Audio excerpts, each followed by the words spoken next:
Appointment and removal of the auditor. ठीक है, appointment करनी है या उसको रिमूव करना है, उसके लिए सर्टेन रेजोल्यूशन पास होंगे। ऐसे ये ना, ये काइंड ऑफ एक स्टोरी की फॉर्म में चलता है।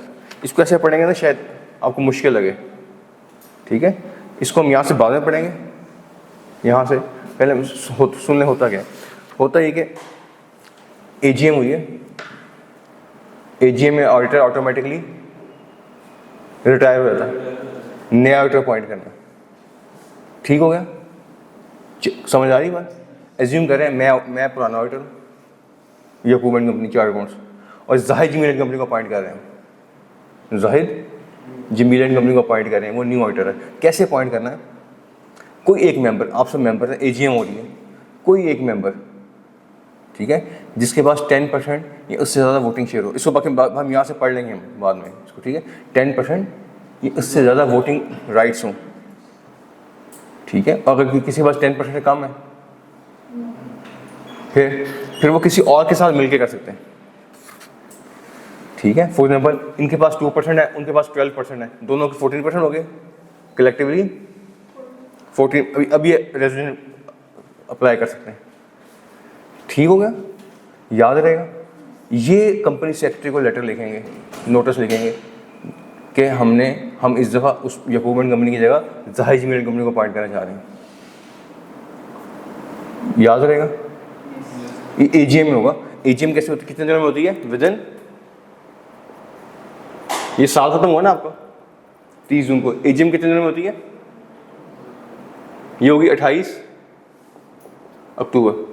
28 अक्टूबर से 21 दिन पहले पढ़ा हुआ ना आपने, आपका नोटिस आएगा एजीएम का। ये कौन सी होगी? 7 अक्टूबर, 6-7 अक्टूबर होगी। 7 अक्टूबर मैक्सिमम डेट है अगर टाइम पे आपने एजीएम करनी है। ठीक है, टाइम क्या है? 28 ऑफ, ये मैक्सिमम टाइम है। इससे पहले कैसे, इसे आगे नहीं ले जा सकते। तो जब भी आपने एजीएम करनी है उससे 21 दिन पहले आपने नोटिस देना है। ठीक है, कंपनी सेक्रेटरी मिस्टर ए, उसने आप सबको नोटिस दिया कि जी हम 28 अक्टूबर को ये फलाने हॉल में सरीना में हम इकट्ठे हो रहे हैं एजीएम में 5:30 बजे। अब 21 दिन पहले आपको पता लग गया कि इस तारीख को क्या है? एजीएम है। ठीक है, अब आप चाह रहे हैं कि अब हम इसको अपॉइंट नहीं करना चाह रहे याकूब एंड कंपनी को, हम अपॉइंट करने जा रहे हैं जाहिद जमील एंड कंपनी को। तो आप में से कोई बंदा, ये बंदे मिलके, ये मेंबर्स मिलके, जिनके पास 10% या इससे ज़्यादा, इससे कम नहीं, इससे कम आपके पास अथॉरिटी नहीं है, पावर ही नहीं है, इससे अगर ज़्यादा है तो क्या करेंगे? कंपनी सेक्रेटरी को लिखेंगे। आपको जो नोटिस ऑफ एजीएम दिया होगा कंपनी सेक्रेटरी ने, तो सेक्रेटरी को लेटर लिखेंगे जनाब हम इस दफ़ा याकूब एंड कंपनी की जगह जाहिद जमील एंड कंपनी को अपॉइंट करना चाह रहे हैं। ठीक हो गया? अच्छा, along with the consent of कौन सा ऑडिटर? न्यू ऑडिटर जिसको अपॉइंट करने चाह रहे हैं, उससे कंसेंट लेंगे, उससे पूछेंगे तुम हमारा ऑडिटर करने तैयार भी होगे नहीं? ये ना कि एजीएम में आप अपॉइंट भी कर लें, उनको ऑडिटर रेजोल्यूशन भी पास कर लें, वोटिंग वजह सब कुछ होने के बाद जाहिद जमील के मैं ऑडिट नहीं करना। ठीक है, समझ गए? याद रहेगा? यहाँ तक क्लियर है? इसके बाद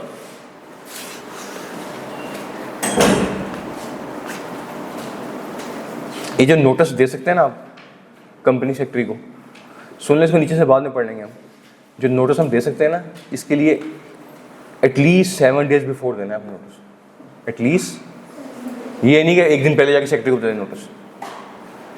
जो 10% लोग जिनके पास अथॉरिटी है वो नोटिस देंगे कंपनी सेक्रेटरी को कितने डेज पहले?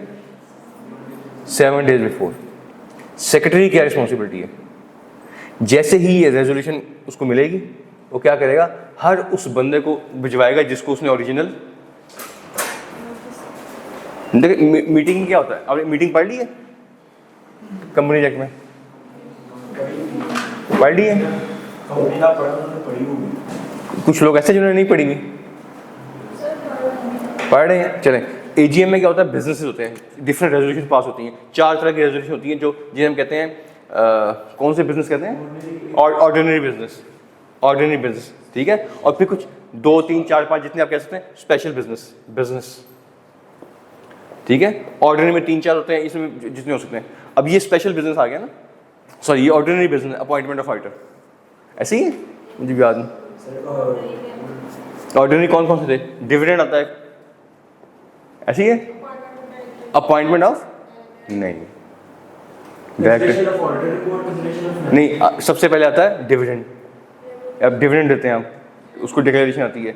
दूसरा आता है प्रीवियस ईयर फाइनेंशियल स्टेटमेंट की अप्रूवल आती है, सॉरी प्रीवियस ईयर की मिनट्स की अप्रूवल आती है, फिर फाइनेंशियल स्टेटमेंट की अप्रूवल आती है, एक अपॉइंटमेंट ऑफ ऑडिटर है मेरे ख्याल में, अपॉइंटमेंट ऑफ ऑडिटर है, ठीक है। तो ये 4 हो गए।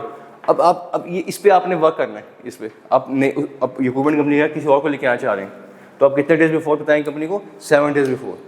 कंपनी सेक्रेटरी को जैसे ही मिलेगा फौरन वो सबको बताएगा, हर ओरिजिनल मेंबर को जिसको ओरिजिनल मीटिंग का नोटिस गया हुआ। क्लियर है यहाँ तक? बोले यार, कन्फ्यूजन तो नहीं है? ठीक है। अच्छा, अब जब उसने सब बंदों को भिजवाया, सब मेंबर्स को, तो उसका ड्यूटी है कि वो मुझे भी दे आउट गोइंग ऑडिटर को, क्योंकि आपको भी हम चेंज करना चाह रहे हैं एक मेंबर या कुछ मेंबर्स, मुझे भी वो उस नोटिस की कॉपी जाएगी। ठीक हो गया? अच्छा, अगर अब कंपनी क्या चाह रही है कि मेरी जगह किसी और को अपॉइंट कर लें, अगर मुझे इस अपनी नॉन अपॉइंटमेंट पे एतराज़ है तो मैं एक स्टेटमेंट दे सकता हूँ। स्टेटमेंट को बोलते हैं रिप्रेजेंटेशन, ठीक है। स्टेटमेंट ही बोलते हैं, रिप्रेजेंटेशन बोलते हैं। मैं वो रिप्रेजेंटेशन कंपनी को सेंड करूँगा एटलीस्ट 3 डेज बिफोर, लिखा है यहाँ पे 2 डेज बिफोर। ठीक हो गया? नीचे से पढ़ लेंगे मेरी बात सुन लें, स्टोरी समझ आ रही सारी? ये एज इट इज चलेगी, इसको एज इट इज समझ लेंगे तो आसान होगा, यहाँ से पढ़ने की जरूरत नहीं पड़ेगी इंशाल्लाह। अगर वैसे पढ़ने बैठेंगे कंफ्यूज हो जाएंगे बीच में, ठीक है। अब सब मेंबर्स को नोटिस गया है कि ऑडिटर को चेंज करना चाह रहे हैं along with the out going auditor, predecessor auditor, previous auditor भी कहते हैं। Previous auditor, out going auditor, predecessor auditor. परेशान ही है पेपर में नया लफ्ज़ आ जाए तो। ऐसे new coming auditor, new auditor या इनकमिंग ऑडिटर, न्यू ऑडिटर और सक्सेसर ऑडिटर, तीनों वर्ड चलते हैं उसके लिए जो नया आ रहा है, ठीक है। तो जैसे ही मुझे नोटिस मिलेगा, अगर मुझे कोई इतराज़ है तो मैं एक स्टेटमेंट या रिप्रेजेंटेशन दूंगा कंपनी को एटलीस्ट 2 डेज बिफोर। और कंपनी की सेक्रेटरी की रिस्पॉन्सिबिलिटी है कि जब एजीएम में इसकी ये रेजोल्यूशन का टाइम आए, इसकी वोटिंग के टाइम आए, तो इस वोटिंग से पहले, इस रेजोल्यूशन से पहले मेरी स्टेटमेंट को रीड आउट किया जाए, सब लोगों को बताया कि मुझे क्या इतराज़ है। समझ गए? क्लियर हो गया? फिर क्या होगा? वो स्टेटमेंट पढ़ी जाएगी एजीएम में, पढ़ने के बाद वोटिंग होगी, फिर जो भी पॉइंट हुआ, मैं हो गया या जाहिर मिला कंपनी होगी। चेंज इन ऑडिटर तो हो गया ना, कि पहला रिटायर हुआ है, उसकी वही दोबारा आ गया, यहाँ नया आ गया। बहरहाल नया ऑडिटर तो आएगा ना कोई ना कोई, तो ये change in particular of officers होगी। तो जो भी change in particular of officer होगी वो आपने with in 14 days securities and exchange commission में बतानी कि हमने ये इस ऑफिसर को अपॉइंट कर लिया। ठीक है, समझ गए सारी बात? अब पढ़ें जल्दी से आना इस पर, क्विकली कीजिएगा। जी जी। Whilst the Companies Act does not give specific guidance as to the resignation of auditor, it does address the mechanism की बात करता है। एक्ट स्टेट्स आ गए हैं। The Act states a notice shall be required for a resolution at a company's annual general meeting appointing as an auditor a person other than the retiring auditor। मैं retire हो रहा था, मेरी जगह किसी और को अपॉइंट करने जा रहे हैं, तो आपने कंपनी को नोटिस देना है। अच्छा, नोटिस कब पता लगेगा आपको? कब नोटिस देना है? जब आपको ओरिजिनल एजीएम का नोटिस आ चुका होगा तो आपको पता लगेगा एजीएम आ रही है, फिर आप नोटिस देंगे। अगले पेज पे कहते हैं नोटिस जो है ना वो बंदा दे सकता है जिसके पास एटलीस्ट 10% शेयर होल्डिंग है, मेंबर और मेंबर्स। पेपर में क्वेश्चन आया वो ये कि आप हैं, मेंबर हैं, आपके पास 8% वोटिंग पावर है, आप चेंज करना चाह रहे हैं ऑडिटर, तो क्या वे आउट है आपके पास? तो ये इसका वे आउट है किसी और मेंबर को जो आपके साथ विलिंग है, आपके साथ जिसकी केमिस्ट्री सेट है, आप उसको साथ करके इकट्ठे रेज़्यूमे दे सकते हैं। समझ गए जी? इसलिए लिखा है मेंबर और मेंबर्स, ये लॉ पढ़ रहे हैं हम। ठीक हो गया? अच्छा, एक तो है कि हमारी औकात क्यों चाहिए, हमारे पास कम से कम 10 शेयर होल्डिंग होनी चाहिए। और ये कितने दिन पहले देनी है आपने? थर्ड लाइन में कहते हैं, थर्ड लाइन पढ़िएगा जरा। A notice in this regard will be given to the company not less than 7 days. 7 days before the annual general meeting। जैसी नोटिस मिलेगा कंपनी सेक्रेटरी को, वो forthwith send the copy of the notice to retiring auditor, ठीक है, और इसको post करेगी अपनी वेबसाइट पे और हर मेंबर को देगी जिस जिसको आपने ओरिजिनल नोटिस दिया हुआ, उस तक पहुंचाना इसकी रिस्पॉन्सिबिलिटी कंपनी की। कंपनी बोले तो कंपनी सेक्रेटरी की। समझ गए जी? अच्छा, आगे हैं where an auditor other than retiring auditor is supposed to be appointed, but the retiring auditor will have to right to make the representation in writing, उसके पास राइट, अगर उसको कोई इतराज है एक रिप्रेजेंट दे सकती है। इसी लाइन में सेकंड लाइन में कहता है, सेकंड लाइन में कि 2 days बिफोर देना है एजीएम, ठीक है। As such representation, third line में such representation shall be read out at the meeting before taking up the agenda for appointment of auditor. समझ गए जी। और चौथी बात क्या करता है, however, where such representation is made, it will be mandatory for the auditor or a person authorized by him in writing to attend the general meeting. अगर मैंने रिप्रेजेंट दिया है तो मेरे लिए मैंडेटरी है, ये नहीं कि रिप्रेजेंट लेके मैं घर बैठ जाऊँ। क्या मैंडेटरी है, मैं खुद अटेंड करूँगा एजीएम या मेरा कोई ड्यूली ऑथोराइज रिप्रेजेंटेटिव, ताकि वो सारी प्रोसीडिंग देखे क्या हो रहा है।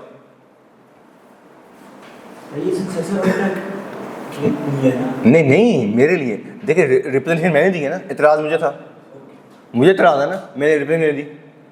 अब मैंने देखना है कि क्या मेरी रिप्रेजेंटेशन रीड आउट की गई है इस एजेंडा को टेकअप करने से पहले, ऑडिटर के बाद एजेंडा को, ठीक है। तो या तो मैं खुद आऊँ इन पर्सन या फिर ड्यूली ऑथोराइज पर्सन में आके बैठे सारी प्रोसीडिंग को अटेंड करे, यस वो रीड आउट कर। जब लोगों को बता देंगे रीड आउट हो जाएगा, उसके बाद क्या होगा, वोटिंग होगी, या मैं अपॉइंट हो जाऊँगा या नया ऑडिटर अपॉइंट हो जाएगा। जो भी पॉइंट हो रहा है, ऑफिस वेकेट हुआ रिटायरमेंट पे और नया बंदा अपॉइंट हो गया, जो भी हुआ ना, अगले लाइन में क्या कहता है, Every company shall within 14 days आपने एसएसबी को बता देना कि जी हमने इसको रिटायर किया है और इसको अपॉइंट किया। मुझे श्योरेंस से बात समझ आ गई, पक्की बात है। अच्छा आगे रिमूवल, the auditors or ठहर रिमूवल के बारे में कुछ बातें आपको बताई हैं, याद है आप लोगों को? क्या पढ़ा था हमने? एक तो मैंने कहा था कि सबसे, ठीक है, ये डिस्कस किया था कि ये सेंसिटिव मैटर होता है, और इसके बाद और क्या पढ़ा था हमने?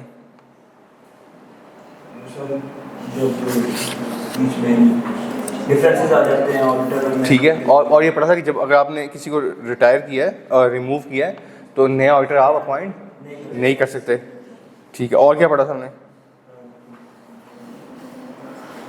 और क्या पढ़ा था? कौन अपॉइंट कर सकता है? फिर आप नहीं कर सकते, किसके पास चली थी पावर? कमीशन के पास चली जाती है।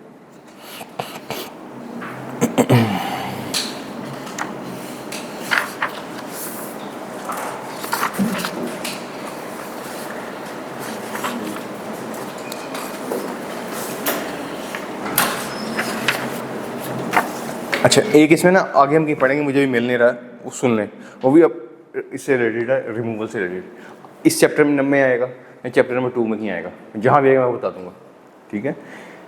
इसमें ना कोड ऑफ एथिक्स की कुछ रिस्पॉन्सिबिलिटीज़ में है, कोड ऑफ, ठीक है। वो ये कहता है कि जैसे ही आपको कोड ऑफ एथिक्स की, सॉरी, चार्टर ऑफ ऑर्डिनेंस की कुछ इसमें है रिक्वायरमेंट्स, वो ये कहता है, अब सुन लें, याद रहेंगे आपको इंशाल्लाह, कि अगर आपको फॉर एग्जाम्पल मुझे रिमूव कर दिया गया, इसे रिमूव कैसे करना है? बाय पासिंग 3/4 मेजॉरिटी, मुझे रिमूव कर दिया before the completion of my term, तो मेरी ड्यूटी है, मेरी क्या है कि मैं institute of chartered accountant of Pakistan को इन्फॉर्म करूं कि मुझे रिमूव किया। याद रहेगा, पक्की बात है। अच्छा, नए ऑडिटर को अपॉइंट किया गया, ठीक है। अपॉइंटमेंट से पहले उसकी भी ड्यूटी है कि वो इंस्टीट्यूट ऑफ चार्टर्ड अकाउंटेंट को बताए कि मुझे ऑफर फॉर अपॉइंटमेंट हुई है उस ऑडिट में, उस एंगेजमेंट में जिसमें प्रीवियस ऑडिटर को, समझ गए? पक्की बात है। दो बातें हो गई, एक आउटगोइंग ऑडिटर ने बताना है, रिमूव्ड ऑडिटर ने, और एक उसकी जगह जो प्रपोज ऑडिटर है उसने भी बताना है, किसको? आई कैप को। याद रहेगा। और तीसरा काम यह है कि इनकमिंग ऑडिटर ने, सक्सेसर ऑडिटर ने, न्यू ऑडिटर ने ना सिर्फ आई कैप को इन्फॉर्म करना है, बल्कि उससे अपॉइंटमेंट के लिए पहली प्रायर अप्रूवल भी लेनी है, ये भी याद रहेगा। अच्छा, कंपनी सेक्रेटरी की आई कैप की रिस्पॉन्सिबिलिटी है कि with in 15 days incoming auditor को अपना डिसीजन बताए, इधर पॉजिटिव या नेगेटिव, जो भी सूरत है उसको बताया कि आप ये कर सकते हैं या नहीं कर सकते। याद रहेगा, कंफर्म हो गया। रिमूवल से रिलेटेड जितनी चीज़ें मैंने आपको बता दी, एक जगह इकट्ठी करके, तोड़ के नहीं बताया, ठीक है, मैं रिपीट कर देता हूँ, ये सबसे सीरियस मैटर होता है। इसमें ऑडिटर को रिमूव करने के लिए 3/4 मेजोरिटी चाहिए। वंस आपने ऑडिटर को रिमूव कर दिया, you can not appoint auditor by yourself, आपको कमीशन की प्रायर अप्रूवल चाहिए। ये तो हो गया SCCP के मामला। अब ICAP के मामले में आ जाएं, आउटगोइंग ऑडिटर ने भी ICAP को इन्फॉर्म करना है और इनकमिंग ऑडिटर ने भी ICAP को इन्फॉर्म करना है। इनकमिंग ऑडिटर ने एक एक्स्ट्रा काम ये करना है कि ICAP से प्रायर अप्रूवल भी लेनी है, जो कि 15 डेज उसको, जिसका आंसर मिलेगा बोथ केसेस, येस और नो। अगर येस है तो अपॉइंटमेंट ले ले, अगर नो है तो अलॉन्ग विद रीजन बताया जाएगा कि आप ये अपॉइंटमेंट नहीं ले सकते। ठीक हो गया, कोई मसला? चलें आगे जी। अच्छा, आगे बहुत इंपॉर्टेंट टॉपिक है, तकरीबन हर पेपर में ना कहीं यहाँ से क्वेश्चन आ रहा होता है। Qualifications and disqualification of an auditor. क्या उसकी क्वालिफिकेशंस क्या हैं और डिसक्वालिफिकेशंस क्या हैं? Section 247 of companies act. अच्छा, पिछला सेक्शन था 246, अब ये जो हम पढ़ के हैं 3.2 में आए जी, इस पे जी। A person shall not be qualified for appointment as an auditor. A. In the case of public company or a private company which is subsidiary of a public company or a private company having paid a capital of 3 million rupees or more अच्छा, unless जिस company का capital 3 million या इससे ज़्यादा है, उसके लिए must है कि वो किसको अपॉइंट करेगी? किसको? ऑडिटर को। और वो ऑडिटर कौन चाहिए? Chartered accountant. कौन सा chartered accountant? As prescribe in chartered accountant ordinance 1961। याद रहेगा? अच्छा, 1961 में क्या लिखा हुआ है? चार्टर्ड अकाउंट कौन होता है?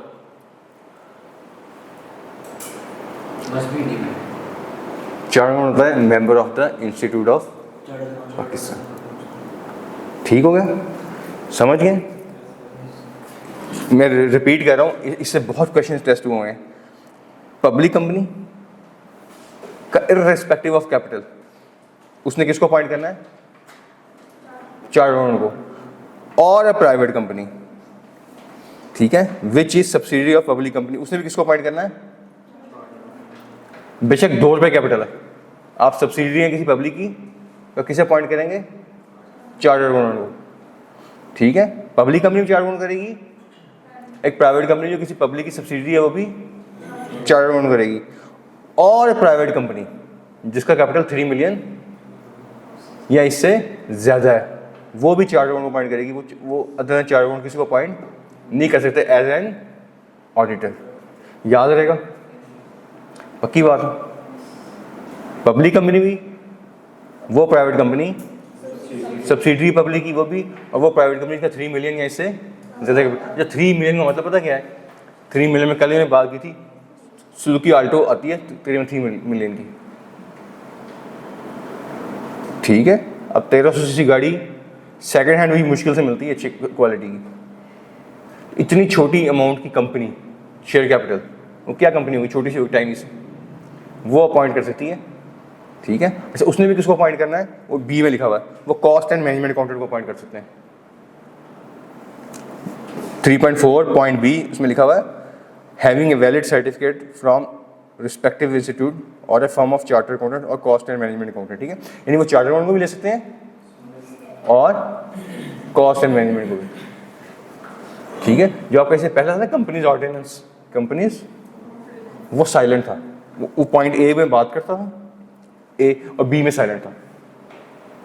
बी में तो लोगों ने क्या किया? लोगों ने इसके लिए किसी को भी अपॉइंट कर सकते, किसी ने MBA को अपॉइंट कर लिया, किसी ने BBA को अपॉइंट कर लिया, किसी ने वो किसी लॉयर को अपॉइंट कर लिया, लॉ साइलेंट था।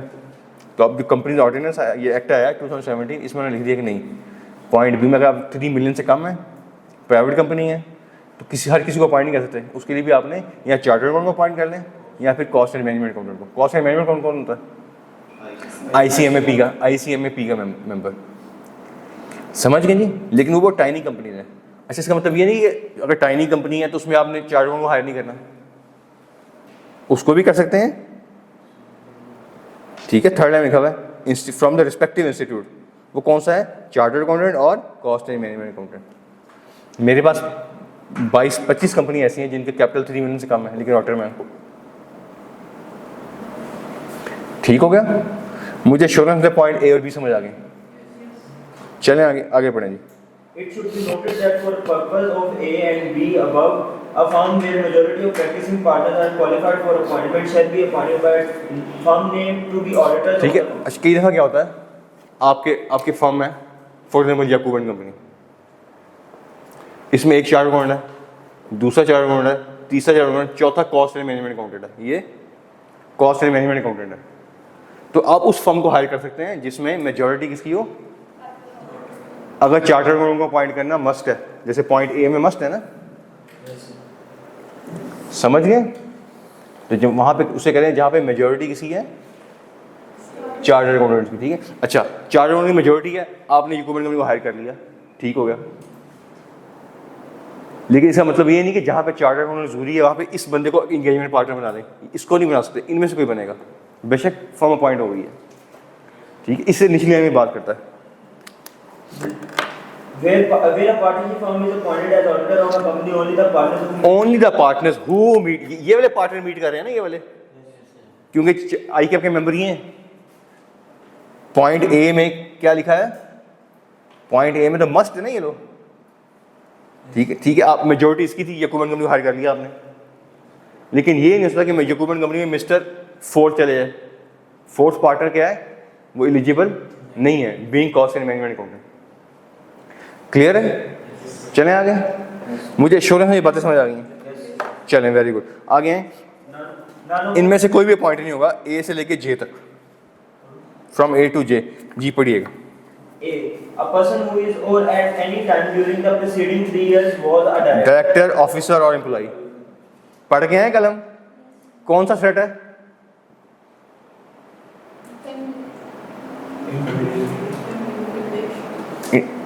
इंटिमिडेशन कैसे हो गया, इंटिमिडेशन होता है डेटर करना, धमकाना, डराना, ठीक है। ये है सेल्फ रिव्यू थ्रेट।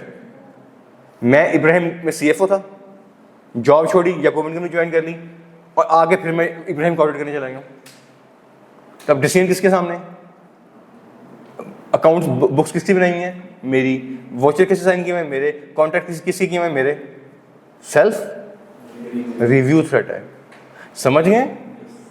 अब देखिए हमने पढ़े थे safeguard provided with in the law, regulation and legislation, ये देखें लॉ में आ रहा है ना, ये समझ गए। ये आपकी जो कौन सा थ्रेट था, सेल्फ रिव्यू, किसने इसको रोका है, लॉ ने, समझ गए, पक्की बात है। अच्छा आगे हैं, अच्छा मैंने आपको कल हैंड आउट दिया था, मुझे आज कोई क्वेश्चन नहीं मिला उसमें, सारा समझ आ गया माशाल्लाह, तो कब पूछने से वो,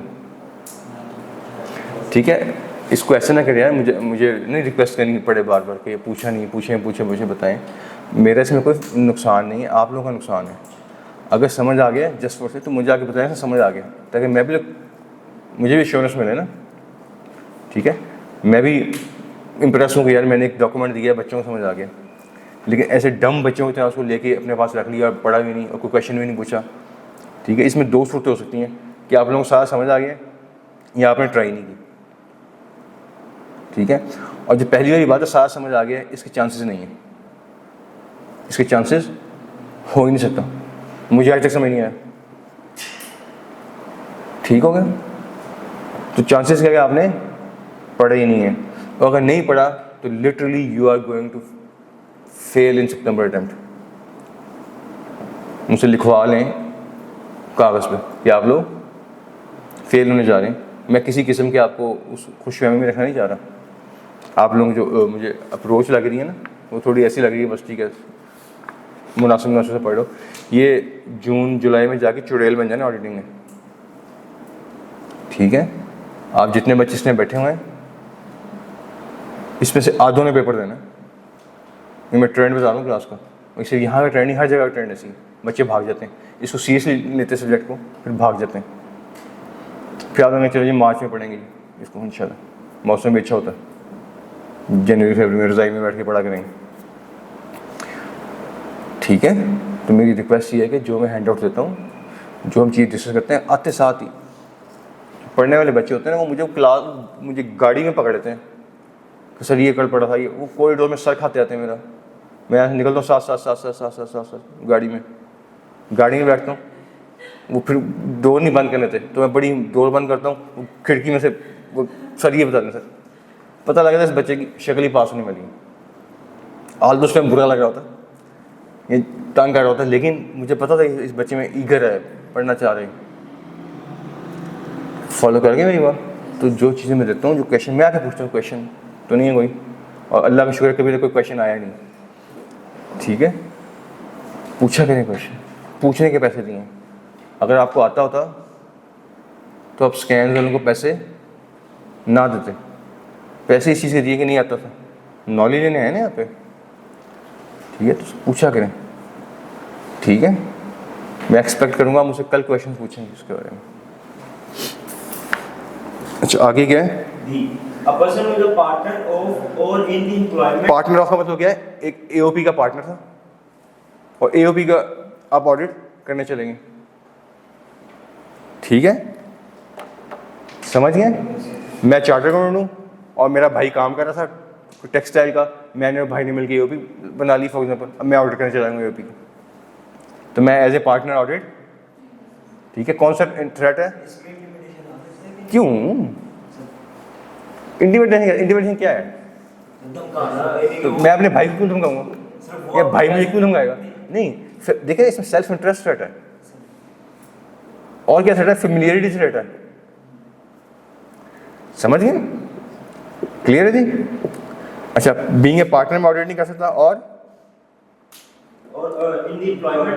अब पार्टनरशिप का एम्प्लॉय ऑडिट नहीं कर सकता। हम क्या करें जी, हम दोनों ने, मैं और मेरे भाई ने मिलकर एक चार्टर अकाउंटेंट को हायर कर लिया, उसे कहा तुम ऑडिट कर दो यार, तो audit being an employ, Masood textile में 8 चार्टर अकाउंट्स हैं, इंटरनल में 8-10 हैं, इब्राहिम में 5-6 हैं, उनसे क्यों नहीं ऑडिट करवा लेते?